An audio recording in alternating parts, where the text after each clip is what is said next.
자, 베드로가 있었습니다. 베드로가 예수님을 3년 반 동안 따라다녔습니다. 그런데 세상에 3년 반 동안 따라다녔던 베드로가 예수님을 부인했어요. 3번을 부인하고 도망갔습니다. 예수님이 베드로를 찾아와요. 갈릴리 바다에서 고기 잡고 있는 베드로를 다시 찾아와서 베드로에게 뭐라고 예수님이 말하냐면, 네가 나를 사랑하느냐 이렇게 물어봐요. 네가 나를 사랑하느냐. 자, 예수님이 그냥 명령한 게 아닙니다. 너 나 사랑해야 돼. 너 무슨 짓 한 거야? 너 3번씩이나 부인하고 도망간 놈 아니야? 너 나를 그렇게 보면 안 되는 거야. 내가 너한테 한 게 어딘데 나를 사랑해야 돼. 이렇게 하지 않았어요. 베드로에게 물어보셨다고요. 여러분, 진짜 사랑하면요, 상대방에게, 아내에게, 남편에게 당신 생각은 어때요? 라고 물어보는 거야. 당신 생각은 어때요? 자, 자녀를 사랑하면 자녀한테 물어보겠죠. 너희들 생각은 어때? 부모를 정말 존경하고 사랑하면 엄마 아빠 생각은 어때요? 라고 물어볼 거 아니에요. 그죠? 네. 그러니까 아내와 남편도 서로 물어봐야 되는 거예요. 사랑하냐고. 자, 어떠냐고. 마음 요즘 어떠냐고. 또 무슨 생각 있냐고. 물어볼 거 아니에요. 사랑하니까. 예수님이 베드로를 만나서 물어봤어요. 네가 나를 사랑하니? 베드로가 정말 예수님 만나고 싶었거든요. 그래서 거기서 예수님 앞에 베드로가 사랑한다고 고백했습니다. 예수님도 또 물어봅니다. 사랑하냐고. 베드로가 내가 주님을 사랑합니다. 3번째 또 물어봅니다. 네가 나를 사랑하느냐? 이게 베드로가 근심하면서 또 대답합니다. 제가 주님을 사랑하는 줄 주님이 아시지 않겠습니까? 성경에 여기에서 3세판이 나온 거예요. 그래서 3세판은 다 여기서 나온 거예요. 성경에 다 있는 거예요. 3세판은. 그래서 사람들 가위바위보 하는 거 다 3세판 하잖아. 왜 3세판 하는지 알아요? 성경에 이렇게 3번, 예수님이 3번 물어보고 베드로도 3번 대답했다니까요. 다 3세판이에요. 알고 보면. 그래서 3번 가위바위보 해서 3세판으로 딱 결판 나면 누가 물어보는 사람 있어요? 없어요? 안 돼! 이거 다 무효야! 이런 사람 있어요? 없어요? 없어. 세계 공통이야, 이거는. 세계 공통. 가위바위보 3번에서 결정 나면 그건 다 그냥 결정이야, 그건. 이 세계 모든 사람이 다 마찬가지예요. 이해가 돼요? 3세판이야. 주님이 사랑하냐고 3번 물어봤고 베드로는 3번에 대답했어요. 그때 베드로는 예전의 베드로가 되지 않았습니다. 베드로는 완전히 달라졌어요. 3번 부인하고 돌아온 베드로가 너무 달라졌어요. 여러분, 베드로가 3번 부인하기 전에 베드로, 그리고 부인하고 난 다음에 주님이 찾아온 베드로는 좀 다른데요. 여러분 잘 생각해 봐요. 그 전에 베드로는 예수님을 따라다녔어요? 안 따라다녔어요? 따라다녔습니다. 계속 3년 반 동안 따라다녔어요. 자, 부족함이 있었나요? 없었나요? 예수님과 같이 있을 때 없었어요. 먹는 거, 입는 거, 쓰는 거 다 부족함이 없었습니다. 베드로가 예수님과 같이 있을 때 너무너무 좋았어요. 너무 좋아서 사람들이 너무 잘 따라오니까, 사람들이 막 따라오니까 베드로가 좀 힘 좀 쓰고 막 그랬어요. 예수님 이쪽에 있으면 자기가 좀 수제자잖아. 나름대로. 나름 수제자잖아. 그러니까 사람들 오면, 어이, 좀, 멀리 있어요. 좀 저 떨어져. 우리 주님하고 좀 떨어져 있어요. 저쪽 가서 얘기요. 너무 가까이 얘기하지 말고. 자기가 무슨 보디가드처럼 말해요. 막 이렇게 하기도 하고, 어린 애들이 떠들고 그러면요. 설교할 때, 예수님이 설교할 때 떠들고 그러면 막 애들 보고, 니네 말이야. 조용히 해! 그래서 막 윽박도 찌르고 막 이렇게 했던 그런 베드로예요. 굉장한 사람이었습니다. 그렇게 따라다니던 하나도 부족함이 없었어요. 베드로에게. 자, 그렇게 만난 베드로가 그냥 하나님 앞에 쓰임 받으면 안 되나요? 잘 생각해요. 그냥 거기서 3년 반 동안 따라다녔고 그냥 그대로 이어서 베드로가 하나님 앞에 쓰임 받아도 되잖아요. 그런데 주님은 그렇게 하지 않아요. 확 꺾어놔 버리고 다시 부르신다는 거죠. 이게 성경의 원리이기 때문에 그렇습니다. 성경은 이런 규칙을 하나도 어기질 않아요. 요나가 그냥 니느웨 성에 가서 하나님의 일을 할 수도 있습니다. 그런데 다시스로 도망가는 걸 하나님이 그대로 보고 계셔요. 보고 있다가 다시스 도망갔던 이 요나를 다시 바다에 던지게 해서 물고기가 잡아먹게 해가지고 다시 니느웨 성으로 보내면 하나님의 일을 하게 돼요. 그러니까 이게 반드시 꺾어놨다가 다시 돌아오게 하고요. 가인이 아벨을 죽일 때도 하나님이 그대로 두십니다. 아벨을 죽일 때 하나님이 그냥 가인아 그러면 놀래서 칼 놓칩니다. 놀래서 칼 놓쳐요. 그냥 죽일 수가 없어. 가인아 이러면 뭐 누가 죽이겠어요, 아벨을. 근데 안 나타나요. 그냥 아벨을 죽이도록 그냥 둔단 말이에요. 그러면 어떤 면에서 보면 왜 사람이 이제 살인을 저지를 때 이게 살인이거든요. 가인이 아벨을 죽일 때가 살인인데 그 살인을 저지를 때 말이에요. 옆에서 방관하면은 뭐라 그래요? 그 무슨 죄에 걸려요? 살인 방조죄입니다. 살인 방조죄 들어봤죠? 살인 방조죄도 같이 걸려요, 여러분.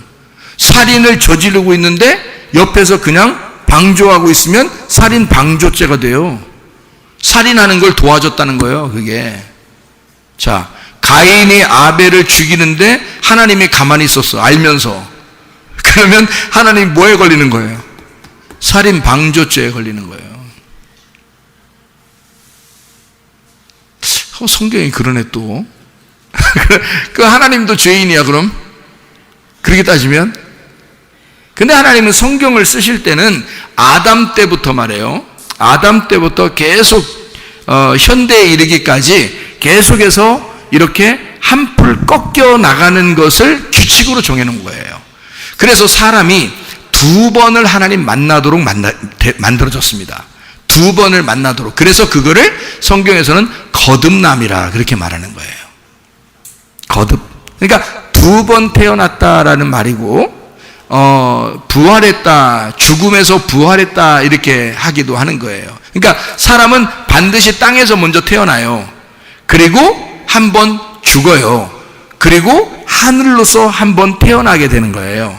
그렇게 태어난 사람은 다시는 죽지 않아요. 그래서 첫째 부활에 동참한 자가 둘째 사망의 해를 받지 않는다고 나오는 겁니다. 그러니까 한 번 거듭나게 되면, 살아나면, 그러면 다시 죽지 않는다는 거죠. 그게 성경의 원리거든요. 그러니까 두 번은 반드시 만나게 되어 있는 거예요. 첫 번째 만날 때는요, 우리가 알지 못하는 사이에 만났습니다.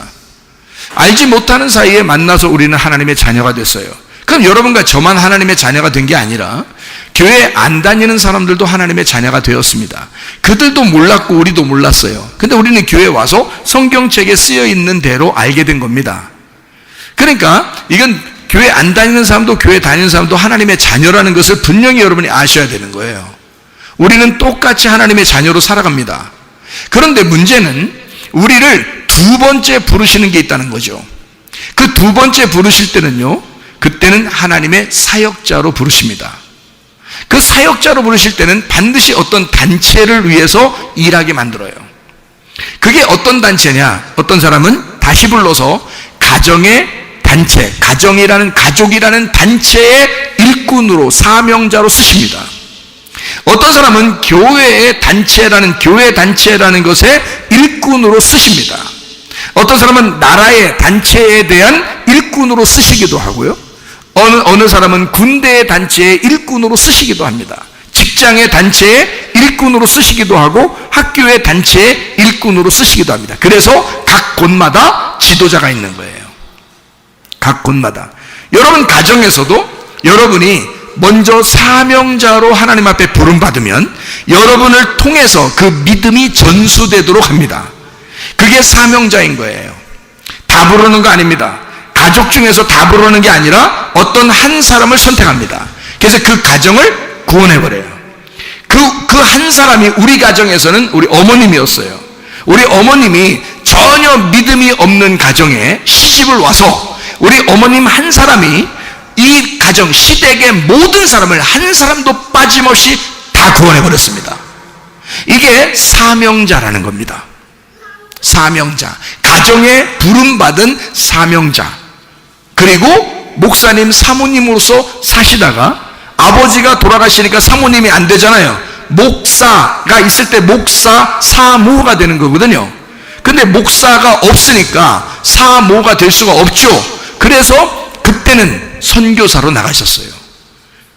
그리고 마지막 인생을 그렇게 사셨어요. 외국에서. 그러면 선교사로 사시다가 다시 연세가 너무 드시고 아프셔서 돌아오셨어요. 다시 그 선교지에서는 다시 오라고 막 합니다. 그래서 몸이 안 좋으니까 못 가셨다. 그러면 선교사로 사명을 또 그렇게 감당하도록 하셨다는 거 아니에요? 그리고 중국에도 교회를 짓고 필리핀에도 교회를 짓고 수많은 사람이 예배를 드리게 만들고 그렇게 자기 모든 것을 다 들여서 그렇게 하고 있다.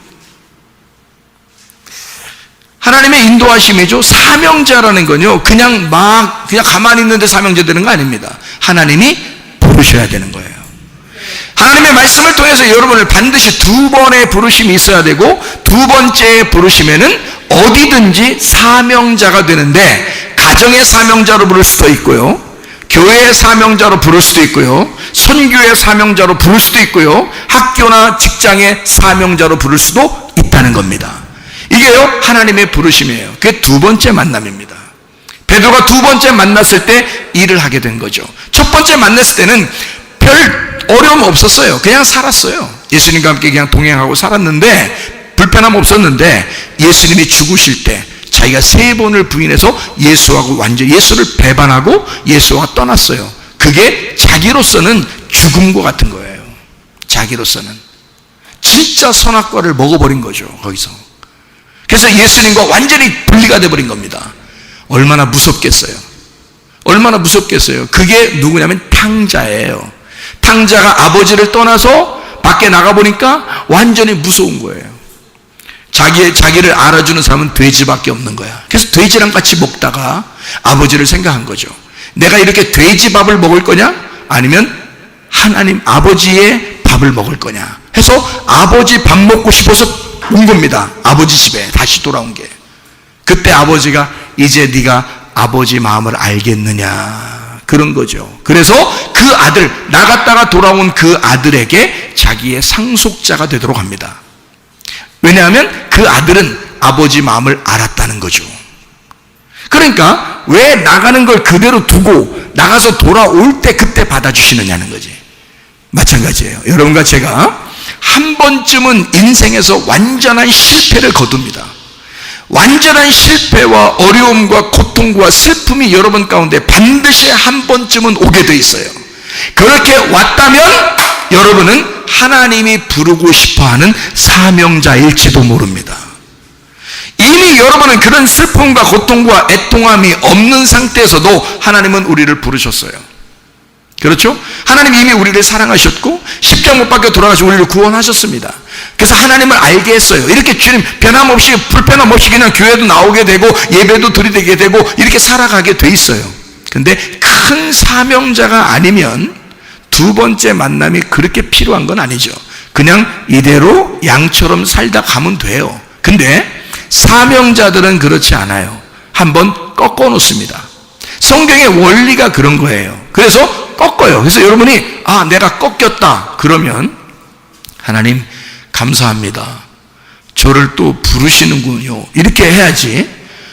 내가 인생이 이게 뭐야 이거 뭐 이런 인생이 다 있어. 나 같은 이런 구실구실한 인생이 다 있어 하면서 원망하고 불평할 것이 아니라 빌립보서 4장 6, 7절의 말씀처럼 아무것도 염려하지 말고 오직 모든 일에 기도와 간구로 너희 구할 것을 감사함으로 하나님 앞에 아리라. 그리하면 모든 지각에 뛰어난 하나님의 평강이 그리스도 예수 안에서 너희 마음과 생각을 지켜줄 것이다. 이렇게 하나님께서 한 번 꺾인 우리들에게 주님을 의지하게 만들고 그 주님을 의지하는 우리들을 하나님이 부르신다는 겁니다. 사명자로. 그래서 가정에 사명자가 있어요. 교회에 사명자가 있어요. 직장에서도 학교에서도 사명자가 있어요. 사명자는 하나님이 부르신 사람이고 하나님의 일을 해야 할 사람이에요. 그래서 그 마음속에 하나님의 일이 있어요. 그러니까 자기도 모르게 자꾸 하나님에게 끌리는 거예요. 자기도 모르게 이상하게 교회에 끌리는 거예요. 이상하게 하나님이 원하는 대로 살고 싶은 거예요. 그게 뭐가 주는 마음이에요? 성경이 주는 마음이 아니라 양심이 우리를 끌고 오는 거예요.